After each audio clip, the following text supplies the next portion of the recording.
Hello friends, welcome to daily current affairs in 1 minute.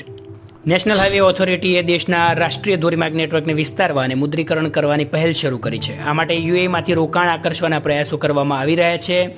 દેશનું એક પ્રતિનિધિમંડળ વિદેશ રોકાણ આકર્ષવા માટે દુબઈ અને અબુધાબીમાં ઉચ્ચ સ્તરીય બેઠકો અને રોડ શો પણ કરી રહી છે. ભારત અને જાપાને આતંકવાદનો સામનો કરવા માટે સંયુક્ત કાર્ય સમિતિની 6ઠ્ઠી બેઠક યોજી છે. બંને પક્ષોએ આતંકવાદી ગતિવિધિઓ અને સંગઠિત અપરાધોના ભંડોળ જેવા મુદ્દાઓ પર પણ ચર્ચા કરી હતી. નાટોના સભ્ય દેશોના વિદેશ મંત્રીઓ યુક્રેનને સમર્થન આપવા અને જુલાઈમાં વોશિંગ્ટનમાં નાટો સમિટની તૈયારીઓ અંગે ચર્ચા કરવા પેરાગ્વેમાં 2 દિવસીય અનૌપચારિક બેઠક યોજી હતી. અને માનનીય વડાપ્રધાન શ્રી આજે સાંજ સુધી તમિલનાડુના વિવેકાનંદ રોક મેમોરિયલમાં ધ્યાન 48 કલાકનું પૂર્ણ કરશે. અને સ્વામી વિવેકાનંદે અહીં વિકસિત ભારતનું સપનું જોયું હતું. દુનિયામાં હીટવેવ છે ત્યારે રશિયાનું યાકુઝ -62.7 ડિગ્રી સેલ્સિયસ સાથે દુનિયાનું સૌથી ઠંડુ શહેર છે. હવે ડેલી કરંટ અફેર્સ માટે ચેનલને લાઇક, સબસ્ક્રાઇબ, શેર કરો.